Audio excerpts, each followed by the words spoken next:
Masak bu? Belum sarapan? Sama bu, saya juga belum sarapan, baru lontong doang sepiring. Jangan-jangan jamaah ini kena demamnya Olga kali ya? Kalau ngucap salam mau jawab salam kayak penggemis. Itu kebangetan bu Olga. Saya ulangin lah. Pokoknya kalau nggak mau dibilang gurunya Olga, yang lagi dilaporin ke polisi, kalau nggak minta maaf, jawab salam siapapun yang salam. Udah kencang. Assalamualaikum warahmatullahi wabarakatuh.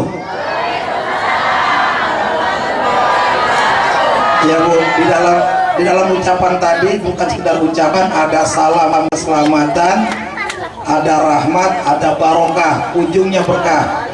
Orang yang selamat dapat rahmat pasti berkah. Innal hamdalillah nahmaduhu wa nasta'inuhu wa nastaghfiruh wa na'udzu billahi min syururi anfusina wa sayyiati a'malina may yahdihillahu fala mudhillalah wa may yudhlilhu fala hadiyalah. Amma ba'du. Dulu nih, ibu udah masak bu di rumah tadi? Udah nyuci? Calon ahli surga bu. Ibu kalau masak ngedumel enggak bu? Nyuci? Yang benar. Jangan-jangan ambil ngucek begini nih, laki sehari 5 kali ganti baju, punya anak-anaknya suami makan mulu. Ada nggak sini? Agak paling 1, 2, 3, 10 bu ya. Ibu tahu bu, dalam sebuah hadis, dalam sebuah kitab tentang wanita solehah, itu disebutkan begini bu, siapa saja di antara seorang istri yang mencuci pakaian suami dan anak-anaknya, itu Allah akan ampuni dosanya yang paling banyak, sebesar apapun dosanya, sebanyak apapun akan Allah ampuni bu. Bahkan ada keterangan sebanyak buih yang kita gunakan di dalam mencuci tersebut. Makanya kalau nyuci tubaknya diumbak bu, biar busanya naik. Dikatakan dosanya akan diampuni oleh Allah, akan diangkat derajatnya. Itu karena nyuci ibu. Apalagi kalau nyucinya ambil baca sholawat, sahabat jangan di kamar mandi yang ada tempat buang air besar kecil. Kalau tempat kamar mandi yang umum nggak apa-apa, jangan sambil nyuci ambil ngucap nyanyinya lagu Ayu Ting Ting, lagunya Iwak Peyek. Coba kalau yang tadi enakan mana bu, suaranya Zulfa sama suaranya Ayu Ting Ting? Zulfa. Pantas nggak kalau punya anak kayak gini? Saya kira anak sini bu. Dari mana Zulfa? Tinggal di Jimbrio. Pak RT 3 urusin surat pindah, suruh tinggal di sini. Saya yang bayarin kontrakannya. Saya baru tumben dengar pas saya tanya dia, hang tua jauh amat pinggir laut. Ya. Enakan suara dia malah dia trio macan. Iya kan? Inilah yang namanya Islam bu. Ya. Tadi buat ibu-ibu nih bawa terbelakangan. Ibu, kalau ibu nyuci pakaian suami, pakaian anak mau sebanyak apapun, kalau ibu ikhlas, kagak ngedumel, dosa ibu akan diampuni oleh Allah. Itu yang pertama. Yang kedua, ketika ibu jemur itu pakaian, seluruh makhluk di muka bumi ini yang terkena sinar matahari ikut mendoakan ibu yang nyuci. Makanya kalau punya pembantu jangan suruh nyuci, gaji aja tiap bulan. Para istri yang memasak nasi itu hitungan pahalanya sebanyak butiran beras yang ibu masak.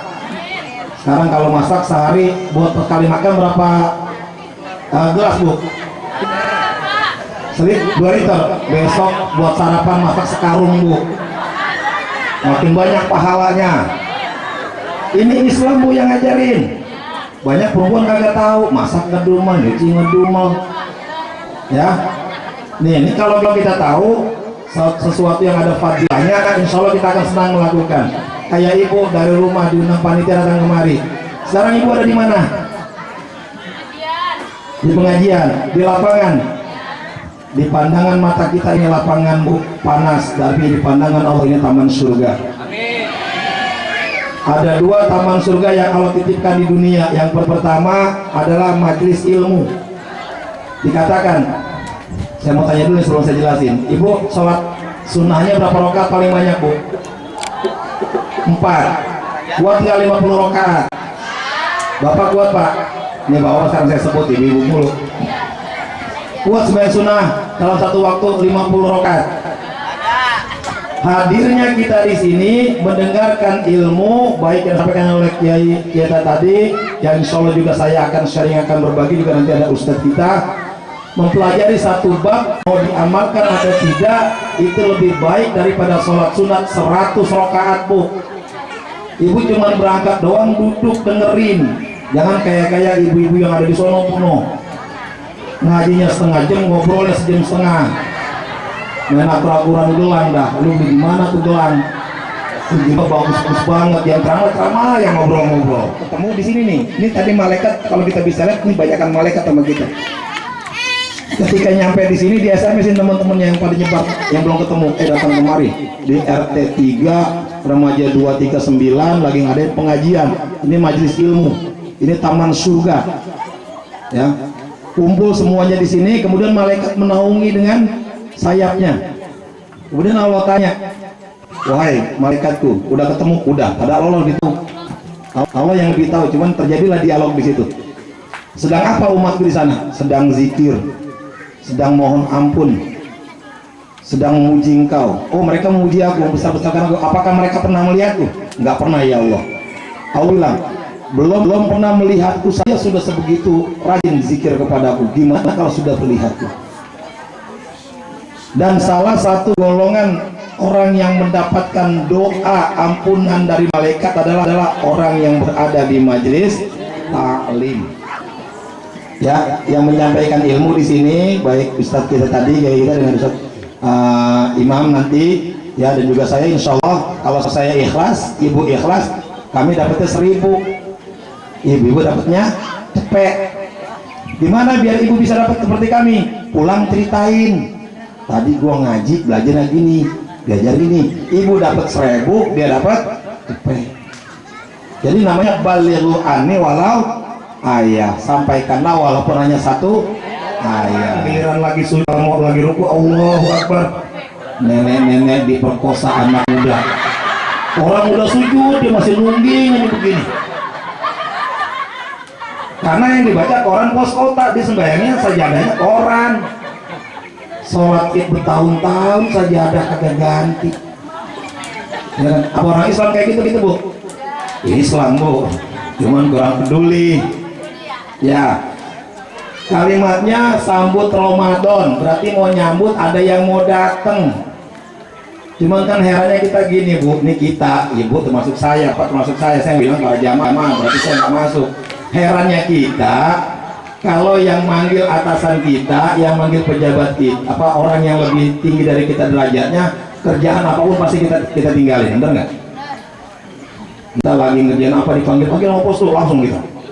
Cuman itu yang manggil manusia Bu, tapi kalau kita dengerin azan, yang manggil siapa Bu? Allah. Kita langsung wudu nggak? Kagak. Nanti tanpaul mukminin.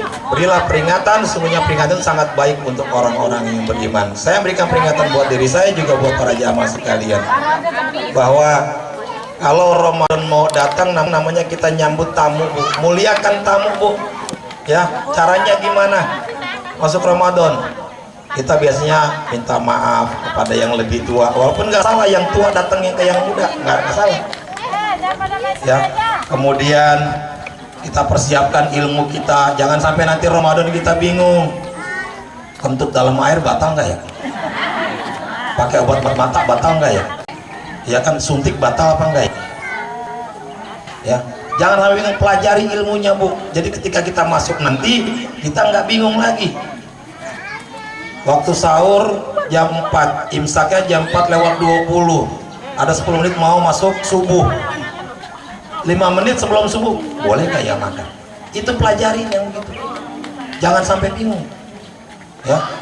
Mas bertahun-tahun kita puasa, sampai sekarang kita masih nggak tahu ilmunya. Itu yang paling penting ya. Nah, di samping kita sambut Ramadan, ada yang namanya santunan yatim piatu. Nah, sekarang saya mau tanya nih, panitia ngumpulin dana sebagai sabab, sebagai jembatan untuk dikolektifkan mengadakan acara ini dan diberikan kepada yatim piatu. Yang menyerahkan dana tersebut ibu sebagai dermawan dermawati dan bapak sekalian atau donatur atau munfik atau munfikoh. Kira-kira yang pantas berterima kasih yang mana, Bri? Yang menerima atau siapa? Yang menerima? Salah, Bu. Yang memberi atau menerima? Yang memberi? Salah. Karena yang menerima kan anak yatim nih. Sekarang apakah mereka yang harus terima kasih kepada para donatur atau donatur yang terima kasih pada mereka? Donatur terima kasih pada mereka. Jangan mereka yang terima kasih kepada kita. Kenapa? Sengaja Allah ciptakan manusia ada yang kecukupan harta bahkan kelebihan sampai nyimpennya bingung.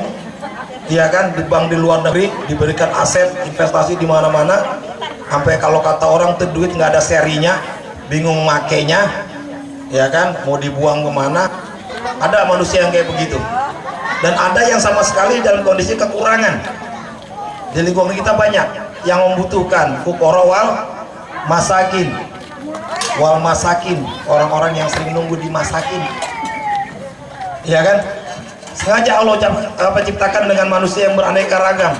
Tujuannya apa? Bagi para duafa dan kita orang yang mampu, mereka jadi jembatan pahala bagi kita. Kalau semua orang kaya, harta kita mau taruh di mana? Kita mau sedekah kemana? Ya, kayak di zamannya Umar bin Abdul Aziz. Beliau hanya memimpin khalifah, ya, pemerintahan hanya 2,5 tahun.